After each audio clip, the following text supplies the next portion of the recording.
Welcome into Outkick the Show. I am your fearless leader, Clay Travis. I hope all of you had fantastic Halloweens, that you're not too hungover after a Thursday night Halloween. I want to say right off the top here, it is my personal opinion that one thing that Donald Trump could do to unite America is say that the day after Halloween every single year should be a national holiday. Kids shouldn't have to go to school. Parents shouldn't have to wake them up. Parents shouldn't have to get up. All of those things should, beyond a shadow of a doubt, be part of a Halloween national holiday. I also believe the Monday after the Super Bowl should be a national holiday as well. 2 days for hangovers to be taken advantage of throughout the entire nation. I am a believer there. I would also be fine with making Halloween the last Friday or the last Saturday of October every year. Regardless of your political beliefs, regardless of your race, your gender, your ethnicity, your religion, I'd like to think we could all unite behind 2 more days off in a country where we all work insane hours by and large. How about a couple more holidays? That would be great. All right? This makes a lot of sense. Got a lot of things I'm going to get to today. College football gambling picks. Earl Campbell, racist comments. The Pats-Ravens, which I think is the most interesting game going on in the NFL this weekend. Georgia-Florida, which is the biggest game going on in all of football this weekend. Joe Flacco's out for the year. Deadspin's dead. And is Jimmy G for real? All of that we are going to dive into. I also will say off the top of this show, and I will talk about it on Monday in greater detail, stop changing the time. The time changes Saturday leading into Sunday this weekend. I am fundamentally opposed to the time change. I will talk about that on Monday's show. But I want all of you to know, I've been on this for years. Stick with one time all year round. I want this time, which we are on right now, to never move. I want it to be fundamentally and firmly in place for all time. Never change the time again. All right? So let me give you my gambling picks to start off here and help you get rich as we roll into the weekend. And I've got to make sure and pull it up, actually, because I don't think I have the gambling picks up on my phone right now. But I feel good about these. I've got 9 picks for you. I'm going to go ahead and tap the vein and tell you right now. All right? Tell you right now, I love Florida plus 6.5 in this game against Georgia. Sometimes you have to trust your eyes. I have watched every Florida Gator game this year. I have watched every University of Georgia game this year. Florida has been on ascension all season long. Georgia has at best stayed even, and I think they've declined a little bit as the season has progressed. I believe Florida has the better offense right now behind Kyle Trask than what Georgia is doing with Jake Fromm. I think Georgia has issues on offense. Number 1, Jim Chaney is gone. The new offensive system doesn't make sense. 2, they have no downfield passing threat. Fromm cannot exploit the field. 3, I think he's missing Isaac Nada in a big way, his tight end. Big drop-off in production. He was Jake Fromm's security blanket for a long time. As a result, I like Dan Mullen getting his team ready here. The biggest criticism I can give for Dan Mullen this year is somehow he watched Kyle Trask and Felipe Franks both play, and he thought Felipe Franks was better than Kyle Trask. I think it's probably because Felipe Franks is the higher level recruit, because he's the bigger, stronger passing quarterback. But beyond a shadow of a doubt, Kyle Trask is a better quarterback than Felipe Franks is. And as a result, Florida has been better this year than they would have had they stuck with Felipe Franks. Cocktail Party is one of the best games that exist anywhere in the country. If you've ever had the opportunity to go, you are going to absolutely love it. Should be an electric environment. I like the over, but again, the blood bank guarantee here is the Florida Gators plus 6.5. It would not surprise me at all if we end up with a situation where Florida gets the actual loss outright and Georgia doesn't just cover, they win this game outright that Florida gets the cover doesn't just cover. They get this game outright. I like the Gators here, plus 6.5. I also like the over. It came all the way down to 44.5, and I think that is the play. Somebody just said the NCAA doesn't want you to call it the world's largest outdoor cocktail party. I will always call the Georgia-Florida game the world's largest outdoor cocktail party for as long as I possibly can breathe, and this game is going on. Biggest game of the weekend in college or pro is what's going on with Georgia and Florida. Again, Florida covers the 6.5. I think they win outright, and I like the over in this game. I think both teams hit some big plays. I like the fact that Georgia's defensive ends are coming back. I like the lack of explosiveness from the Georgia passing game. And so, as a result, I am all in on the Florida Gators. All right, here are the other 7 picks that I have out here for you guys to be able to dive into, all right? I like Michigan to blow out Maryland. Maryland has lost 5 of its last 6 games. The only win so far has been over Rutgers, and I'm not even sure if that counts as an actual win. The Harbaugh Express right now is on fire in a good way. I think that this is going to be the play. Rolling, Michigan big. All right, Northwestern at Indiana. I am all in on Indiana here. Here's Northwestern's point totals so far this year. 7, 10, 15, 10, 3, and 0. That is the situation that we are dealing with right now from Northwestern. All right, are you clear with that? 7, 10, 15, 10, 3, and 0. This Northwestern offense is atrocious. I believe there is no doubt at all that the best possible play here is Indiana to blow out, absolutely blow out Northwestern here. Northwestern can't score. Easy play. Oregon, -4 against USC. Did you guys see the reports that USC desperately wants Urban Meyer to be their next coach? I think that Urban Meyer will be the next coach at USC, and I think those discussions will begin in earnest now that USC has their new athletic director, used to be at Cincinnati. Urban Meyer is the easy call here. Oregon starts those conversations with a win on the road against SC in the Coliseum. Colorado, UCLA.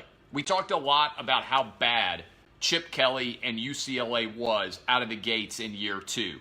A lot of people have not noticed the turn that UCLA has made in their season. Since they have made that improbable comeback against Washington State, they are 3-2. They are 3-2 in the Pac-12. Colorado has lost 5 out of 6 since they beat Nebraska out in Boulder. I believe that UCLA in the Rose Bowl gets a big win over Colorado, covers the 6.5. Vandy, plus 15.5 against South Carolina. Too big of a number. I'm not saying Vandy's any good. They aren't, even though they managed to beat Missouri. They've lost 10 in a row to South Carolina, the one team that they can't seem to get over the hurdle against. And I think that South Carolina is going to win this football game. But if you've watched South Carolina's offense of late, there is no way whatsoever that they should be a 15.5-point favorite over anybody in the SEC, even Arkansas. And so as a result, I'm hopping on the Commodores. SMU at Memphis. My boy Kirk Herbstreit and the College Game Day crew are rolling down to Beale Street. SMU at Memphis, I love the over 71. I think that is the play here. SMU at Memphis. I love the over 71 in this game. Going to be a lot of offensive pyrotechnics, a lot of fireworks. Will be a lot of fun to watch. Auburn blows out Ole Miss. Auburn beats bad teams badly. They beat Mississippi State by 33, Arkansas by 41. They are going to beat Ole Miss by 24 or more. Those are my gambling picks, boys and girls. I appreciate all of you, all right? Much to discuss here. Let's continue to dive in and roll. I want to talk about Earl Campbell. And in particular, I want to tee off on Earl Campbell because I think what Earl Campbell said is emblematic of large issues that exist in media today where people look for reasons to espouse their narrative and don't treat everyone equally, all right? Did you see what Earl Campbell said about Texas? If you didn't, I am going to read it to you. This is Earl Campbell, Heisman Trophy winner, legendary running back for the University of Texas. Until the University of Texas realizes you have to have a black quarterback, and nothing against Ellinger, you got to have a talented black quarterback. All these schools that are winning, even in the pros, have black quarterbacks. When guys are not open, something can still happen. He then mentioned Tua Tagovailoa, Vince Young, Jalen Hurts, Deshaun Watson, and J.T. Barrett as all of guys that they should have at Texas who are black quarterbacks. Now, Tua is Samoan. He's not actually a black quarterback. This argument in general is nonsensical. Tom Brady, Drew Brees, Peyton Manning. There are a lot of white quarterbacks who have won Super Bowls in the NFL, okay? There have been 2 black quarterbacks who have won Super Bowls in the history of the NFL. Doug Williams and Russell Wilson, all right? So this idea that black quarterbacks are dominating in the NFL, it's simply not true. But the bigger issue here, the bigger issue in general here, is that this is fundamentally racist. All right, it's the very essence of racism. And we have all these sports media people and media people in general who are constantly out there trying to police what people say, right? And the stories that will bubble up. Remember last year, some random white guy on Facebook said that Deshaun Watson wasn't good enough to play quarterback because he was black, and it turned into a massive national story. It was a lead story on ESPN. A random guy on Facebook posted that comment. It goes everywhere. Just this year, some random Penn State fan wrote a letter to a Penn State football player and told him to cut his hair, and it turned into a major national story surrounding Penn State football. All right? This is the truth. The media only covers racism when a white perpetrator has a black victim. When any other race, white, black, Asian, Hispanic, this is a very diverse country, when any other race is involved, they don't cover it. What Earl Campbell said is the very definition of racism. And this is important, okay? When you say someone can or cannot do it, okay, because of their race, that is racism, all right? When you say this person, because of their race, can't do something, that's the very definition of racism at its most basic level. So, the great thing about sports is we really don't know on a day-to-day basis or a year-to-year basis who the best person might be.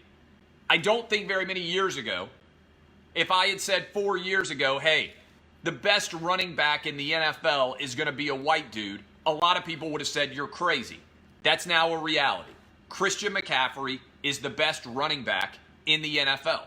The best young quarterback in the NFL is a black guy, Patrick Mahomes. The great thing about sports is everyone is equal between the lines. If you have the skill set, you can rise up. I don't know what the future will hold. It's possible that the greatest NBA player in 5 years might be an Asian kid. That's what's great about sports. We just don't know.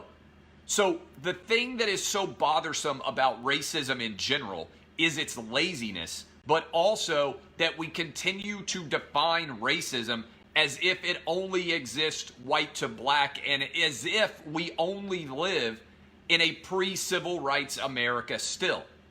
Racism in America, and this is a radical idea evidently that I have, that very few people will actually endorse, is incredibly commonplace among all races, okay? There are racist white people. There are racist black people. There are racist Asian people. There are racist Hispanic people. There are racist mixed race people, okay? Racism is not a good thing for our country, obviously, but only talking about racism when a white perpetrator and a black victim is involved is a fundamental lack of honesty on behalf of the sports media. I want you to think about this.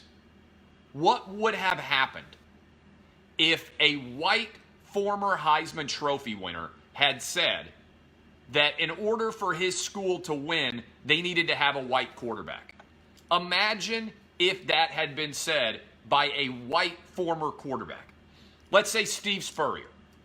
What would have been said about Steve Spurrier if Steve Spurrier came out and he said, I don't think a black quarterback at Florida or South Carolina can ever win an SEC championship. We can't recruit a black guy to play quarterback.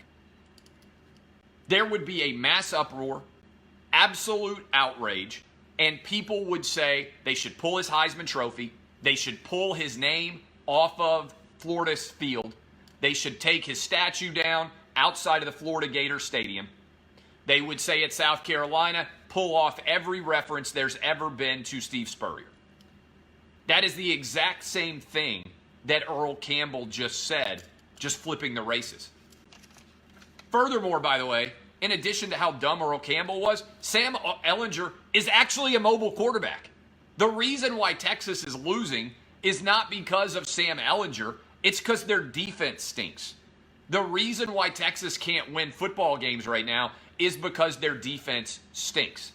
But in a broad scale analysis here, I think it's important, and this bothers a lot of people that I do it. I think it's important to treat everybody equally, okay? I think that we should treat white, black, Asian, and Hispanic people the same, okay? That means if it's racist if a white person said it, then it's racist if a black person says it, or an Asian or Hispanic person.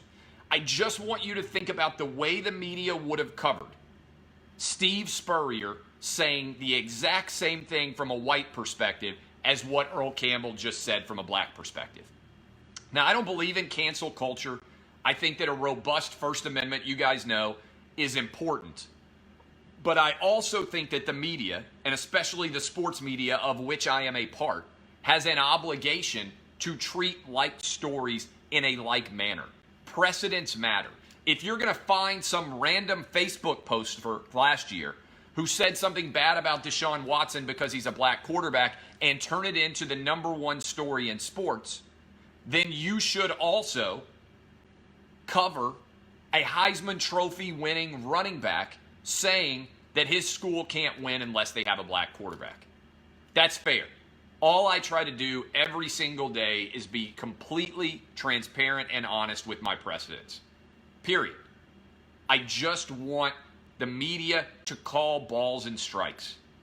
Be the same in your response to Earl Campbell as you were in response to a random guy who was on a Facebook from Texas about Deshaun Watson. Be the same way about Earl Campbell as you were about a random Penn State fan who wanted a kid to get his hair cut because he didn't like it. This is utterly ridiculous on behalf of Earl Campbell, but more troubling to me than what Earl Campbell said is the lack of response from the media to what Earl Campbell said. And you guys know it. You guys know it beyond a shadow of a doubt that I'm telling you the truth. If Steve Spurrier said the same thing that Earl Campbell did, it would be the #1 story for a week, maybe 2 weeks, maybe the month, as all the fallout from Steve Spurrier's comments moved across the nation. All right, couple of games. Best game going on in the NFL, Pats-Ravens. I am not a believer in the Pats losing to the Ravens. The line is down to 3 points right now. Okay? I believe that Bill Belichick is going to do to Lamar Jackson what he did to Sam Darnold, what he did to Baker Mayfield, what he has done to young quarterbacks every year for the last 21 times that he went up against a first or second year quarterback, and that is triumph. I think that the Patriots are going to go on the road against the Ravens, and they are going to take down Lamar Jackson, John Harbaugh, and the Baltimore Ravens. And I'm intrigued by it, primarily because if the Pats win this game, they are going to have home field advantage locked up by Thanksgiving in the AFC. It's a lot more interesting if the Patriots lose this game than if they win it, but I believe that Lamar Jackson is not going to be able to handle what Bill Belichick brings to bear. I think he will be seeing ghosts, and I think this Patriot defense will triumph in the biggest and best game of the weekend. Second biggest and best game of the weekend, I believe, is the Texans going up against the Jags in London, early game. This is a big debate that is going to be coming forward for the Jacksonville Jaguars soon. What do we do about Gardner Minshew? If Minshew wins this game, and remember, the Jags almost beat the Texans on the road early in the season, then the Jags will be 5-4, same exact record as the Houston Texans, squarely in the middle of the AFC South playoff race. With Nick Foles coming back, do you decide to bench Gardner Minshew, who right now is the number 5, the 5th highest rated passer in the entirety of the NFL, and give Nick Foles his job back? Or do you say, this is, beyond a shadow of a doubt, Gardner Minshew's team going forward? I think it's one of the most interesting debates that's out there in the world of the NFL right now. The other game that I am intrigued to watch is the Denver Broncos hosting the Cleveland Browns. Joe Flacco out for the season. We got Brandon Allen, who used to be a quarterback for the Arkansas Razorbacks, breaking down this game against the Cleveland Browns, who were falling apart.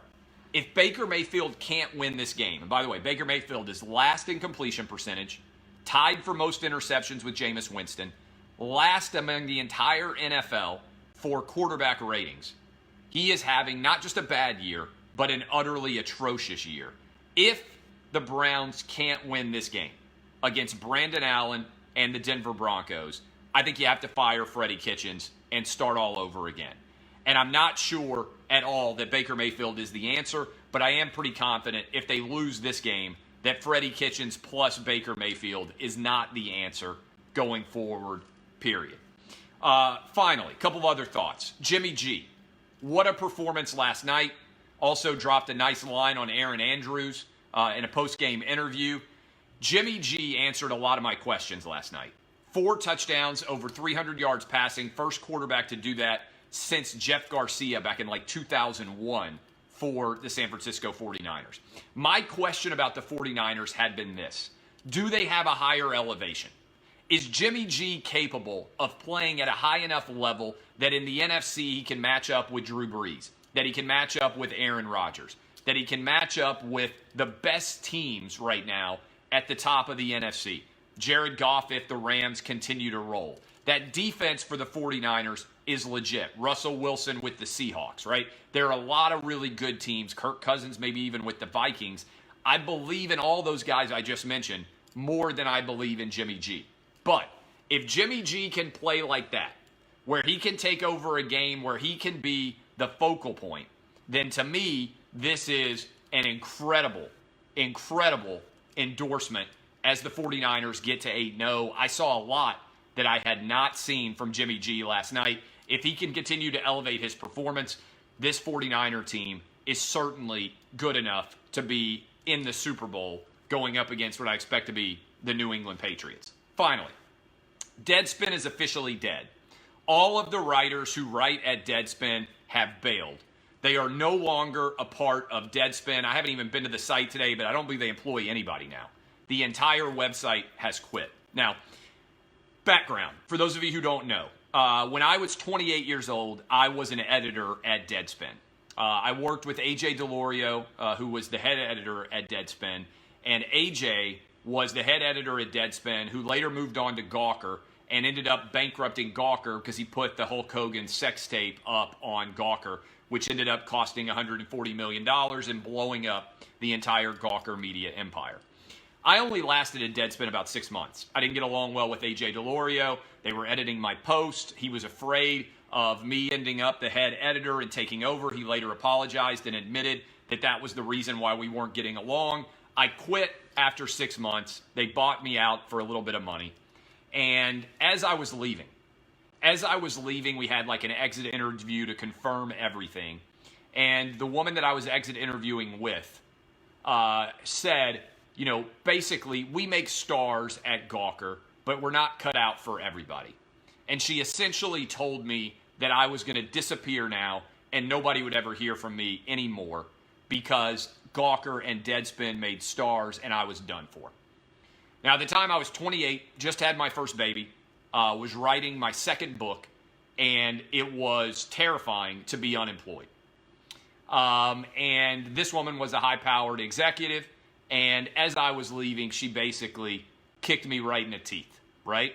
So if you are ever in the position where somebody is walking out of a job, remember the way that you treat them.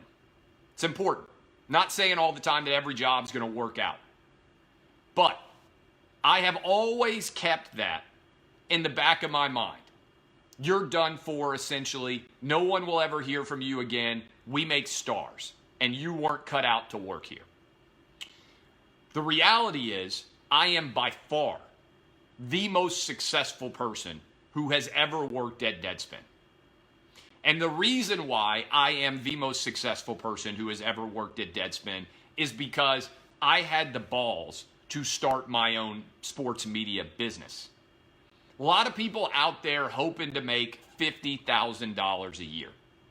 They will do whatever it takes to make $45,000 or $50,000 a year to work at a company, and they get upset after a while, like happened with the Deadspin writers, when their bosses tell them, hey, we think that the company would be more successful if you focus on sports, right? Not a ridiculous question to have.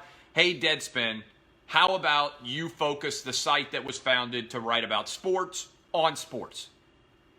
But if you disagree with that, you have the opportunity to leave and start your own company, like I did. Rather than get on the internet and whine and essentially be arguing, hey, we should be able to get paid to write about whatever we want. That's what the money is for. You have to do what your boss tells you to do. But if you believe that your boss is wrong, you can do what I did, start your own media company and make a fabulous living by running your own business. Instead of sitting around on the internet whining because your bosses don't agree with what you want to write, prove your bosses wrong by starting your own business and getting wealthy. The best revenge, trust me, the best revenge is outlandish success. I'm telling you, I've been fired before. I was fired and let go at Fan House with the entire writing staff. That's when I started Outkick. The business of online sports writing is difficult. The reason why I still own 100% of Outkick is because I have been burned several different times by having bosses just pull the rug out from underneath my feet. Regardless what you do for a living, probably at some point in time you will do it well, and through no fault of your own, you might well get fired. You'll come in ready to kill it one day like I was and find out that your job doesn't exist anymore. That's going to happen to almost everyone out there who's listening to me right now. Very few of you will have the same job your entire life and never have any pratfalls, never have any ups and downs in your employment history.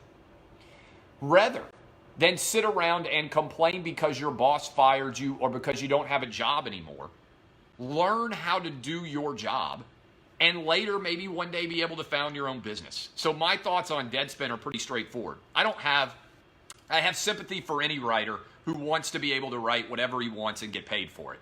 Guess what? Good luck. If you want to control your future, the only way you can control your future is by actually having your own business. It's true.